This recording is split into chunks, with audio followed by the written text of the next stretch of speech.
की कोई बात नहीं है माँ। लवकुश सकुशल है और भरत पर भी कोई संकट नहीं है। मेरे भरत ने युद्ध जीत लिया है और मैंने भरत को उसी क्षेत्र में उसके 2 पुत्रों के नाम से राज्य तक्षशिला और पुष्कलवती स्थापित करने का आदेश दे दिया है।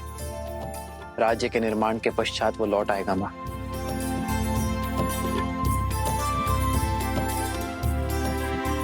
अब जैसे मेरे चित्त को शांति मिल गई है माँ। ऐसा आभास होता है जैसे धर्म स्थापना के सभी कार्य संपूर्ण हो गए। हमारे रघुकुल के वंशज राज्य की बागडोर संभालने के लिए, इस वंशज को आगे ले जाने के लिए पूर्णतः सज्ज है। लगता है जैसे मेरे कंधों से बहुत बड़ा भार उतर गया है।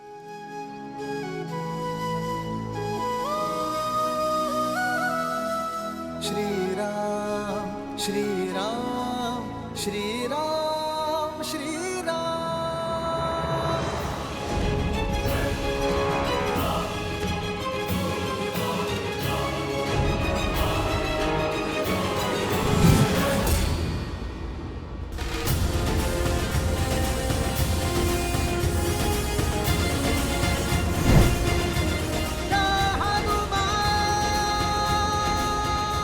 पहले मेरी माता के प्राण लिए, फिर लक्ष्मण भैया को छीना।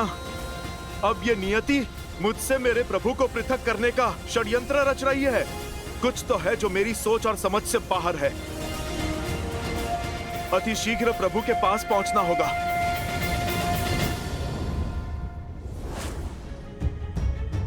प्रणाम ब्रह्मदेव। काल पुरुष को रिक्त हाथों लौटना पड़ा क्योंकि हनुमान अयोध्या की ओर अग्रसर हैं। हनुमान के होते श्री राम अपना देह कैसे त्यागेंगे?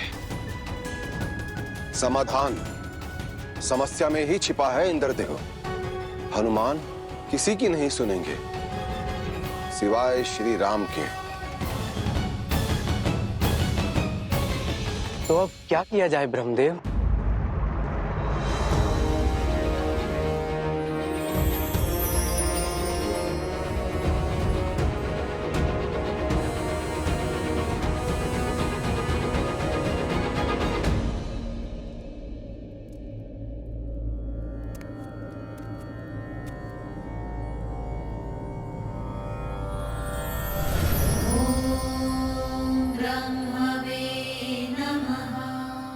प्रभु, इस समय आप यहाँ बताइए किस प्रयोजन से आए हैं? एक समस्या है श्री राम, जिसका समाधान समस्या में ही छिपा है। हमारे संकट का निवारण आप हैं श्री राम। मैं उसी दुविधा के हल के लिए यहां उपस्थित हुआ हूं, जिसके लिए आप भी चिंतित हैं हनुमान।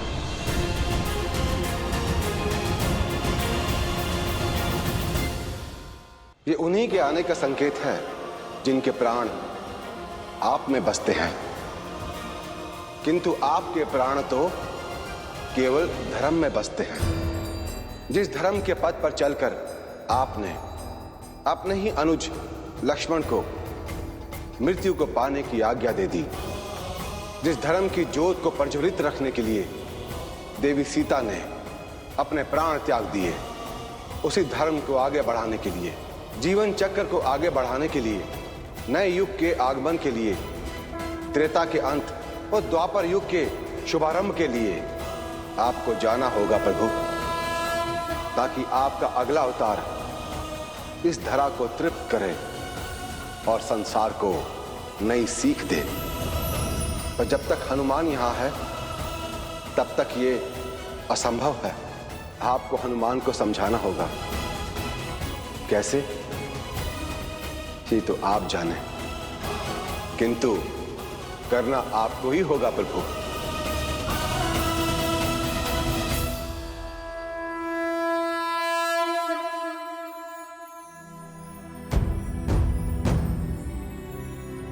हनुमान। प्रभु,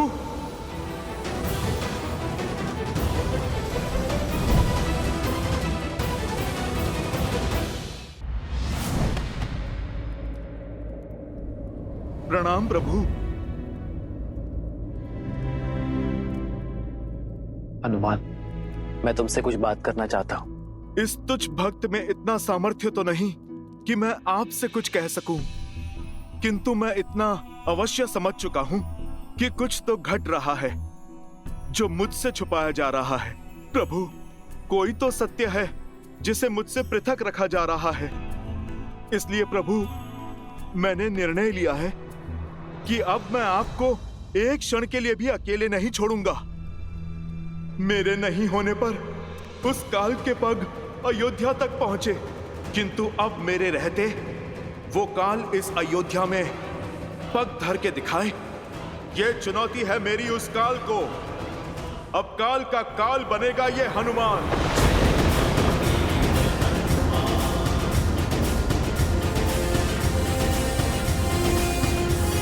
मुझे मेरे प्रभु से कोई भी पृथक नहीं कर पाएगा, कोई भी नहीं प्रभु।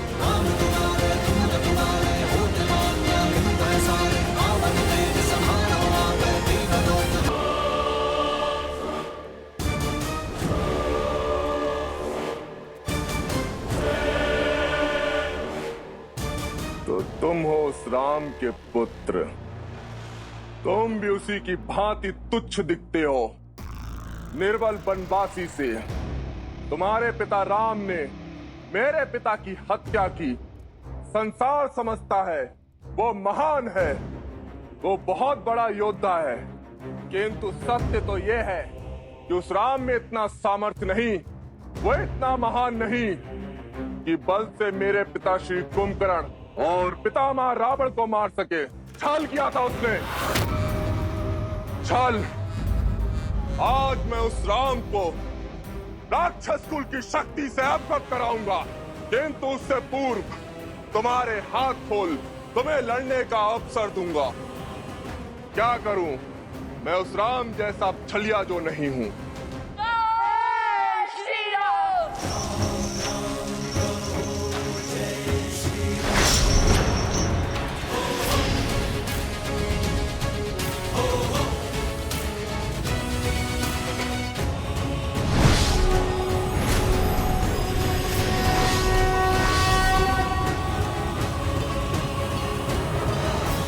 बंदी बना लो इन्हें।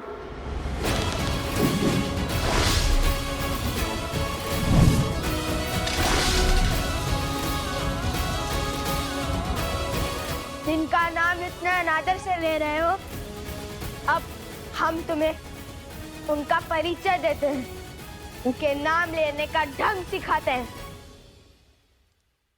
रघुकुल शिरोमणि, कौशल नरेश, अयोध्यापति, दशरथ नंदन श्री राम। अहंकार के इसी मद में, शक्ति के इसी मद में तुम्हारे पितामह भी मृत्यु को प्राप्त हुए थे। सुना है वो रावण भी हमारे पिताश्री के नाम के आगे श्री लगाने से कतराता था, क्योंकि श्री से राम संपूर्ण होते हैं, क्योंकि श्री में सीता है और सीता से राम, सिया राम की शक्ति है उसमें। अंत में वो रावण भी श्री राम कह के ही तो मरा था। श्री राम वो ध्वनि नहीं जिससे मन घबराए, ये वो जयघोष है जिससे हर पुरुष, हर स्त्री, हर नर, हर मन को एक करता है। और धर्म की ओर से श्री राम और माता सीता का आयन ही तो श्रीमद् रामायण है, और हम सिया राम के पुत्र हैं। चाहे तो एक ही बाण में तुम्हारी जीवन लीला समाप्त कर सकते हैं, किंतु नहीं, हमारे पिताश्री ने भी तुम्हारे पितामह को, तुम्हारे पिता को एक अंतिम अवसर अवश्य दिया था सुधरने का। तुमने इस धरा को अधर्म के अधीन किया, इसलिए हम श्री राम पुत्र लव कुश तुम्हें सुधरने का एक अंतिम अवसर देते हैं। इस धरा पर धर्म स्थापित करने का एक अंतिम अवसर देते हैं हम तुम्हें। हम तुम्हारे द्वार पर तुम्हारी प्रतीक्षा करेंगे। शुभ अवसर है, चूकना मत। सोचो कि तुम्हें अपने पिता या पितामह की भांति युद्ध कर कुल को सर्वनाश के मार्ग पर ले आना है, या अपने चाचा श्री विभीषण की भांति धर्म के पथ पर चलना है।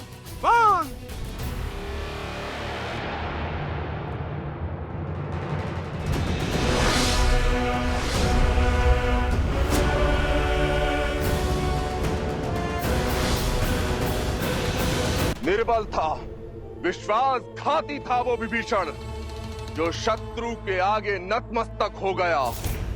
उसके मार्ग पर चला तो जीवन भर अपने पिता के बलिदान की पीड़ा नाग बनकर ढकती रहेगी मुझे। पिताश्री ने कहा था, विभीषण चाचा श्री ने राम का साथ देकर भूल की, पाप किया, रात्रधम से विमुख हो गया वो। संसार तुम्हें सदा विश्वासघाती के रूप में स्मरण रखेगा। रावण का भेदी कहेगा, घर का भेदी कहेगा। मैं भी अपने पिता का पुत्र हूँ, प्रतिशोध की ज्वाला में जल रहा हूँ। प्रतीक्षा करने की आवश्यकता नहीं है तुम्हें। हाँ, यदि तैयारी के लिए समय चाहिए तो बता दो। अगले पहर के पश्चात मैं अकेला युद्ध भूमि में खड़ा मिलूंगा तुम्हें। यदि तुम दोनों ने मुझे हरा दिया तो मेरी यह असुर सेना जीवन भर विभीषण के साथ मिलकर तुम्हारे राम के मार्ग पर चलेगी। किंतु यदि मैंने तुम दोनों को हरा दिया तो संपूर्ण अयोध्या में असुरों का राज होगा।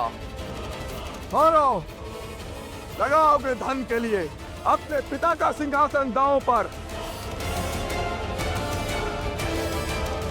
यदि है सामर्थ्य, अपने बल, अपने रथ, अपने कुल पर विश्वास, तो उतरो युद्ध भूमि में, लाओ मुझसे। देखो, मैंने भी अपना राज्य दांव पर लगाया है, फिर तुम्हें किसने रोका है?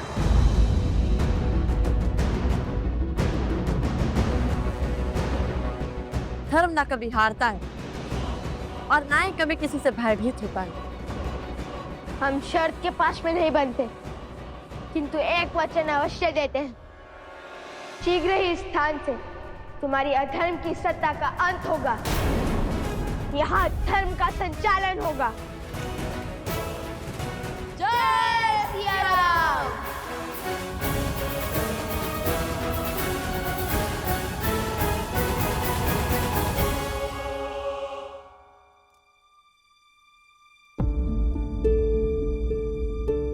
क्या हुआ प्रभु?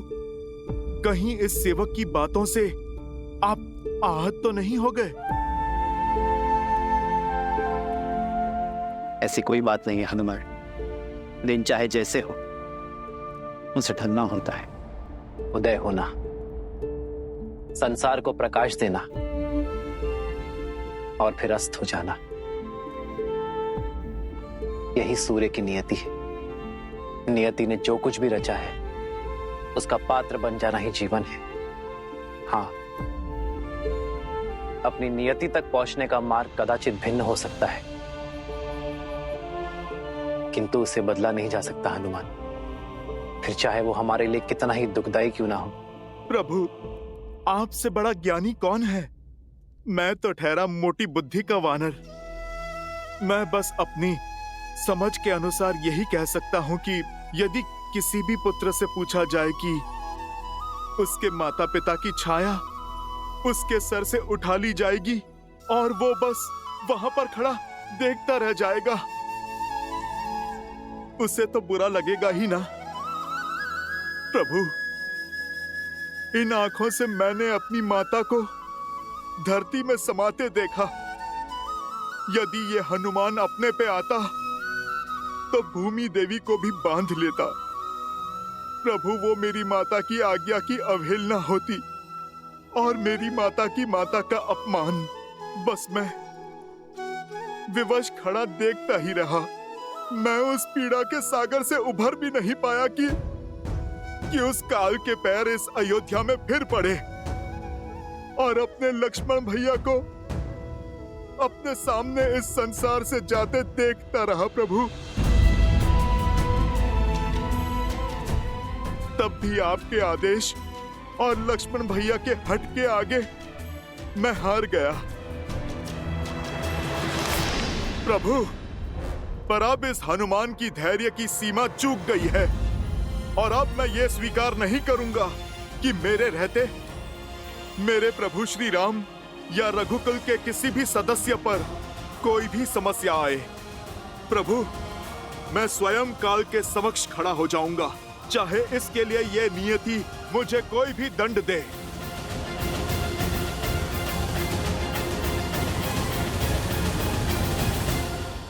और प्रभु, आपको सौगंध है अपने इस दास की, इस बार आप मुझे नहीं रोकेंगे और ना ही किसी भी बंधन में डालेंगे। प्रभु, यदि मैंने आपकी भक्ति पूर्ण तन मन और आत्मा से की है, तो मेरे प्रभु श्री राम मेरे इस कार्य के बीच में नहीं आएंगे। प्रभु, आपको मेरी सौगंध है।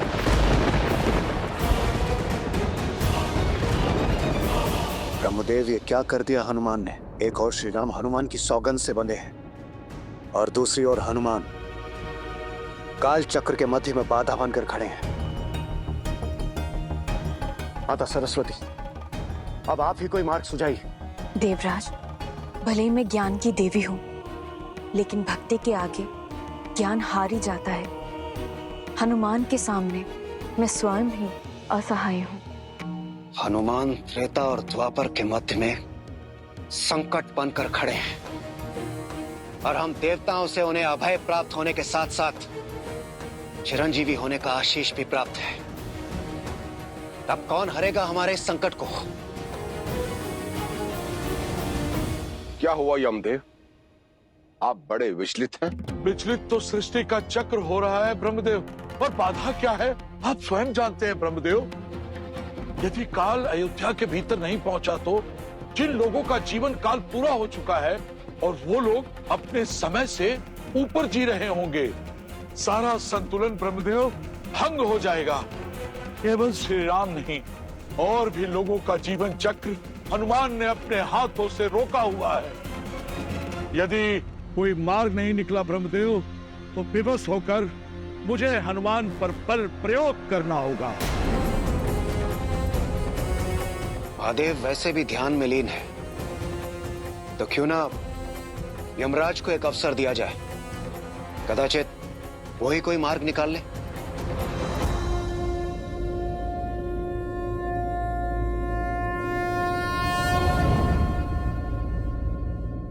हनुमान अपने हठ पर अड़े हुए हैं, तो हमें भी अपने कर्म पर टिके रहना चाहिए। अनुमति है यमदेव? तो आज अयोध्या में काल प्रवेश करके रहेगा। मैं अपने सर्वश्रेष्ठ यमदूत को अयोध्या भेजूंगा।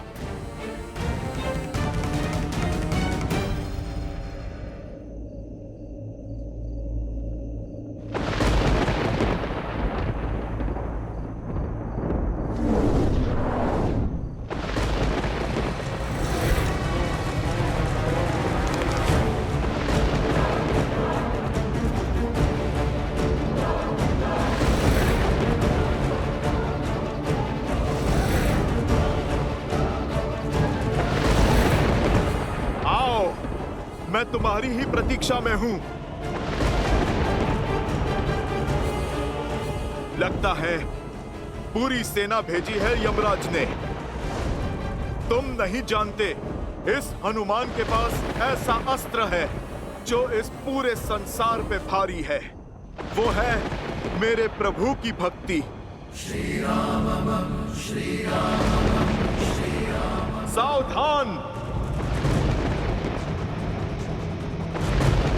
आभास था मुझे कि अयोध्या में कुछ ठीक नहीं घट रहा है, इसलिए मैं सज्ज हूं स्वागत के लिए।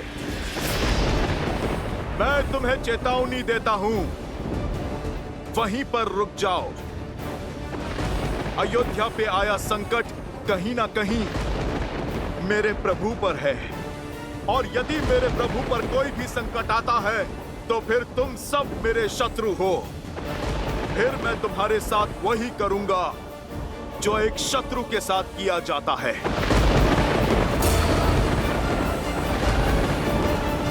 जय श्री राम। जय महाराज।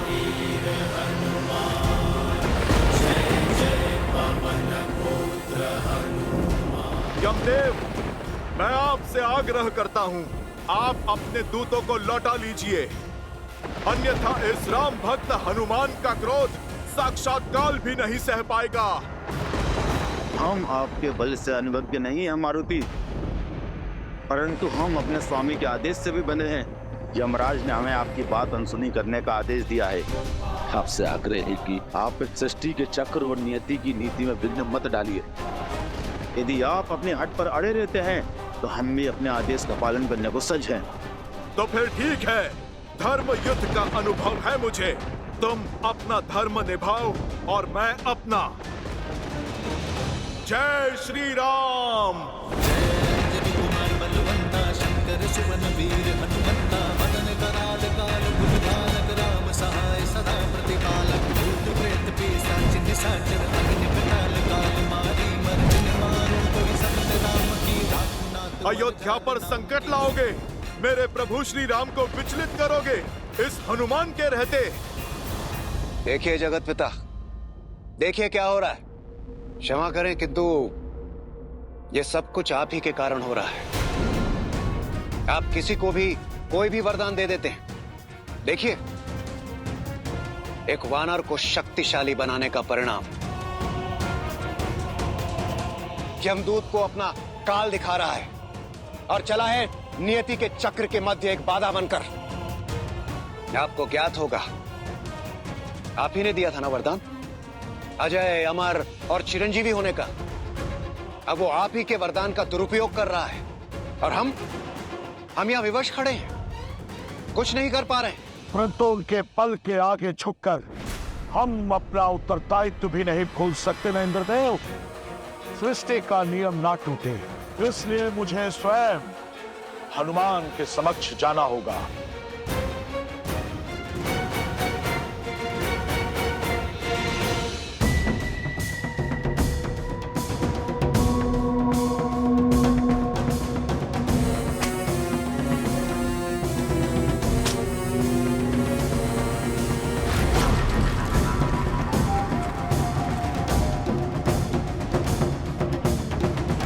राम के पुत्र होने का अहंकार है ना तुम्हें? जानते हो मैं किसका पुत्र हूँ? महान कुंभकर्ण का। मुझे हरा सकने वाला अभी जन्मा नहीं। सत्य कहा तुमने, तुम्हें हराने वाला अभी तक जन्मा नहीं। हम भी तुम्हें हराने नहीं आए हैं, बल्कि तुम्हारा अंत कर विधिवत अंतिम संस्कार करेंगे तुम्हारा। अपने पिता के परंपरा को पूर्णतः पालन करेंगे हम। उन्होंने भी असुरों को मारा नहीं था, उनको मुक्त किया था। इतना अभिमान तो आओ सामना करो, चाहे जो भी अस्त्र चुन लो, धनुष, खड़ग या गदा। चाहे तो अपने पिता की भांति छल का अस्त्र भी चुन लो। हम श्री राम के अंश हैं और हम वैसे ही लड़ेंगे जैसे श्री राम लड़ते हैं, धर्म का कवच लेकर। और धर्म कहता है कि तुमने हमारे धर्मात्मा पिता को कपटी कहकर महाअपराध किया है, अपनी मृत्यु को निमंत्रण दिया है।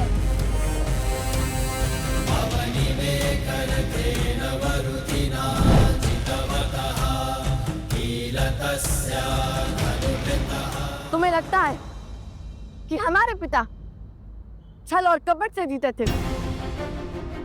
तो ठीक है, हम सिद्ध करेंगे कि श्री राम के रक्त में कपट नहीं। आज युद्ध बराबरी का होगा और हम भी वही अस्त्र उठाएंगे जिसमें तुम्हें महारत प्राप्त होगी। आज हम तुम्हारे नियमों से लड़ेंगे और उसी से तुम्हारा अंत करेंगे।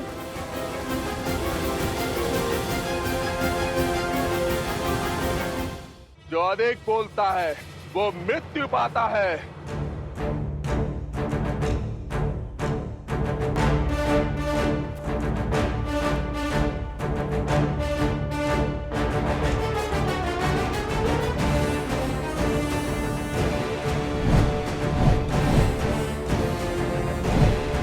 कुश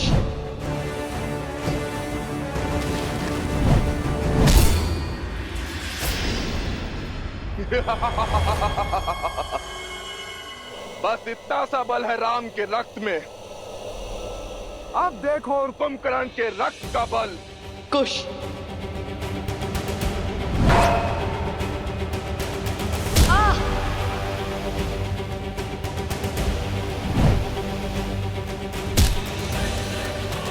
कुश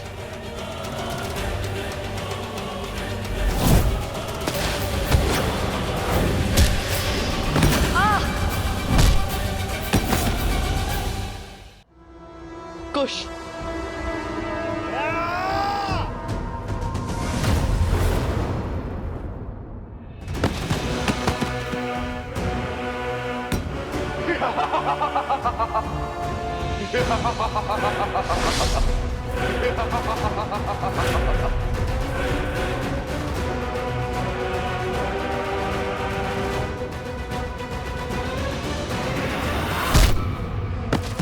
कुश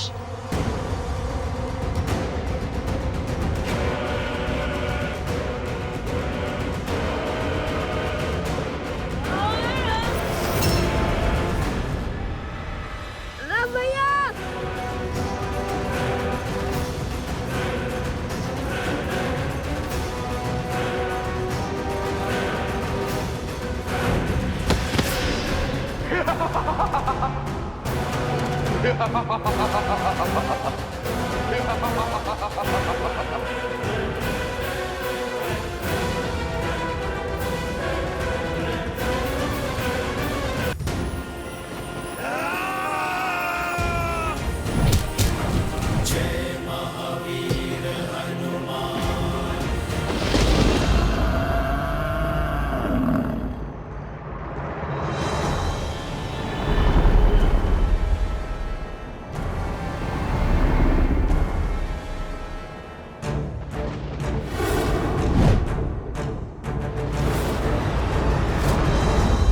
प्रणाम यमदेव। प्रणाम करने वाले को आशीर्वाद देने की रीत है, किंतु मैं आपको क्या आशीर्वाद दूं हनुमान? सारे आशीर्वाद तो आपने प्राप्त कर लिए हैं। बस आशा करता हूं कि आप उन आशीर्वादों का अनुचित प्रयोग न करें। शक्ति होती ही इसलिए है जो समय पड़ने पर काम आए, और मेरी दृष्टि में मैंने कभी भी किसी निर्बल को नहीं सताया, किसी के साथ अन्याय नहीं किया, बस अपना धर्म निभाया, जो है मेरे प्रभु और उनके परिवार की रक्षा करना। यदि मेरे प्रभु और उनके परिवार पर कोई संकट आएगा तो फिर मुझे मेरी शक्तियों का प्रयोग करने का पूर्ण अधिकार है। यदि मेरी भक्ति आपको अपराध लगी है तो वो भी स्वीकार है मुझे। हनुमान, तुम स्वयं जानते हो, मैं या ये यमदूत तो क्या, तीनों लोक में ऐसा कोई भी नहीं तुम्हारा कोई अहित कर पाएगा। और जिन्होंने तुम्हें शक्तियां दी तो तुम उन्हीं के विरुद्ध खड़े हो जाओगे, तो ये तो कृतघ्नता होगी ना। तुम्हारी भक्ति उचित है, पर उसके लिए पूरी सृष्टि का संतुलन बिगाड़ देने का अधिकार तुम्हें कैसे मिल जाता है? देखिए यमदेव, मैं ठहरा वानर, मेरी सृष्टि तो बस मेरे प्रभु श्री राम ही हैं, और मैं हर मूल्य पर उनकी रक्षा करूंगा।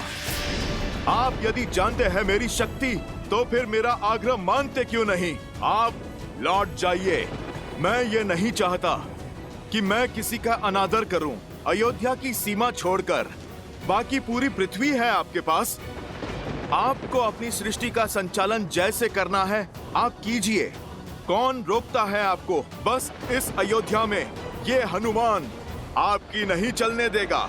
हनुमान, जिन देवों ने तुम्हें शक्ति दी है उन्हें शक्ति का अकाल नहीं पड़ गया है, पर यह लड़ाई महाविध्वंस की तरफ जाएगी, मानवता के विरुद्ध जाएगी, जो मैं टालना चाहता हूँ। तो टाल दीजिए ना, आप अयोध्या को छोड़ दीजिए, संकट चला जाएगा, संकट टल जाएगा। ये ठीक नहीं है हनुमान। मेरे लिए बस वही ठीक है जो मेरे प्रभु श्री राम के लिए ठीक है। तुमने कोई मार्ग नहीं छोड़ा हनुमान। तुम क्या सोचते हो कि काल के मार्ग में आओगे तो काल मार्ग बदल देगा? ये तुम्हारी भूल है, भूल। तो फिर आइए यमराज, अयोध्या की ओर कुदृष्टि डालने की आपकी ये भूल मैं सुधार ही देता हूँ।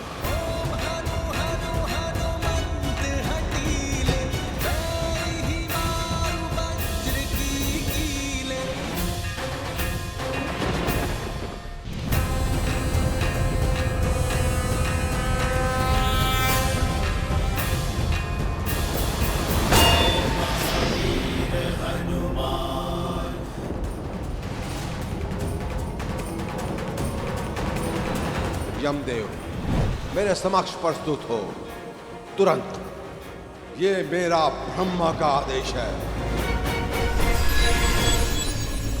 पहले यमदूत, फिर साक्षात यम का आगमन। अर्थात मेरा संदेह उचित था। इस पृथ्वी पर जो कुछ भी घटता दिख रहा है, उससे अलग ही कोई योजना बना रही है नियति, जिसके विषय में मेरे भोले भाले प्रभु को भान नहीं। पर इस हनुमान के रहते कोई भी अनिष्ट नहीं होगा। जय श्री राम।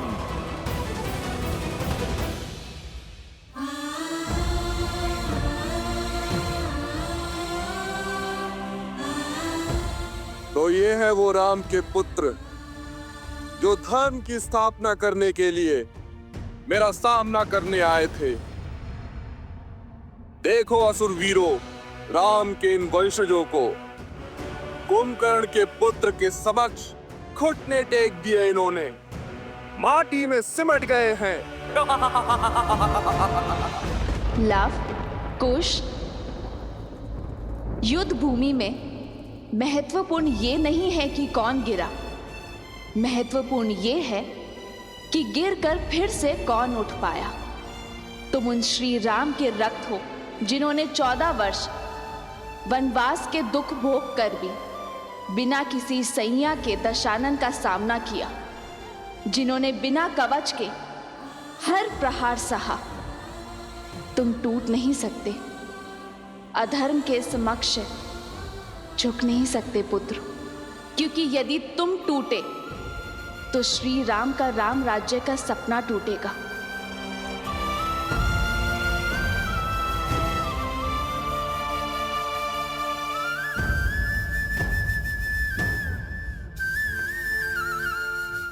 तुम झुके तो रघुकुल का सम्मान और तुम्हारी माता का अभिमान झुकेगा। जो इतने लोग श्री सिया राम में विश्वास करते हैं, उनका विश्वास टूट जाएगा। उठो पुत्रों। तुम दोनों केवल रघुवंश के अंश नहीं हो, धर्म के पथिक भी हो। और ये यात्रा केवल भ्रमण नहीं, ये अध्ययन है, संसार का भी और स्वयं का भी। क्योंकि जो स्वयं पर विजय पा लेता है, उसे संसार कभी हरा नहीं सकता।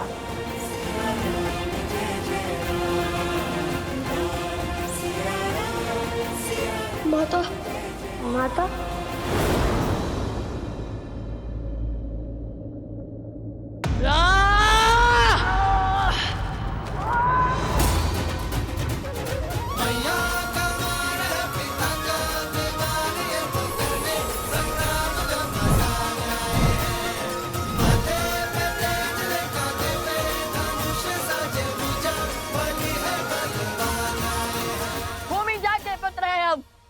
भूमि शायद नहीं हुए, अपनी माता का आशीष ले रहे थे हम।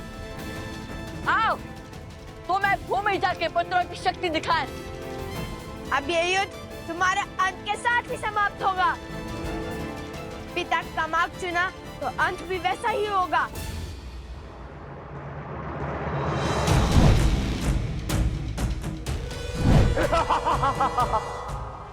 जय श्री राम, जय श्री राम।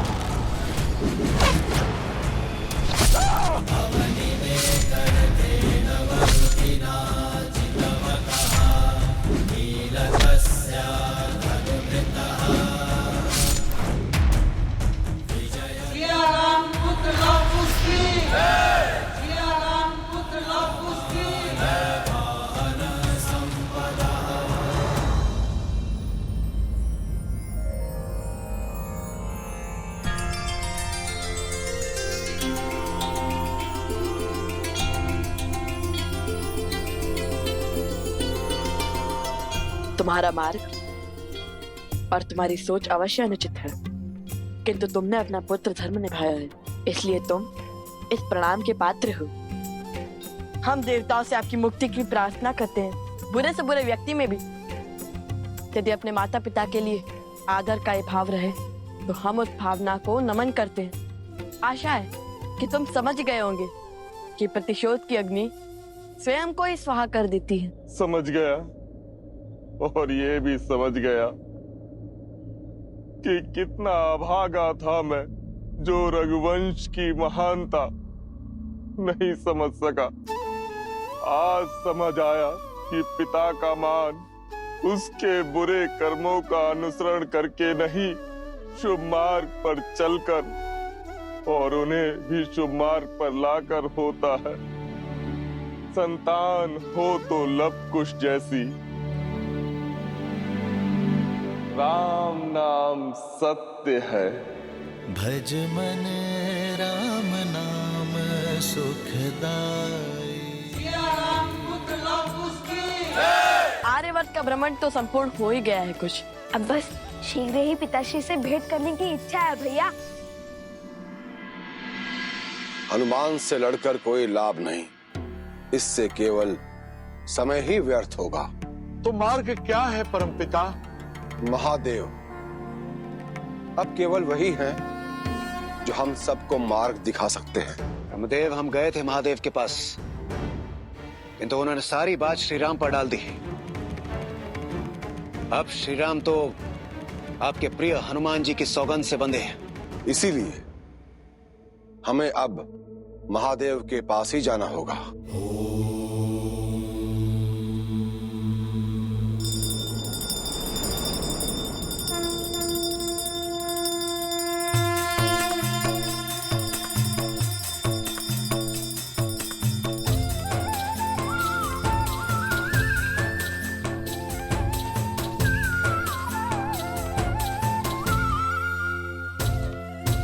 नमामि शंभुं पुरुषं पुराणं, नमामि सर्वज्ञं पारभावं, नमामि रुद्रं प्रभुं शयन्तं, नमामि शर्वं शिरसा नमामि।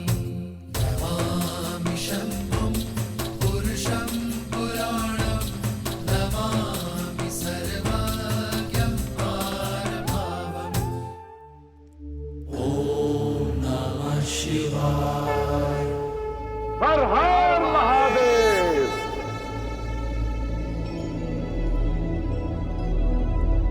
महादेव, अपने नाम को साकार करने का समय आ गया है प्रभु। हमारी विपदा को केवल आप ही हर सकते हैं। एक युग का परिवर्तन होने को है और हनुमान बाधा बनकर खड़े हैं। श्री राम की लीला के समाप्त होने का समय हो गया है, किंतु ऐसा हो नहीं रहा, क्योंकि हनुमान ऐसा होने नहीं दे रहे और वहां देवी लक्ष्मी प्रतीक्षा कर रही है नारायण और हनुमान की इस हट के अंत होने का।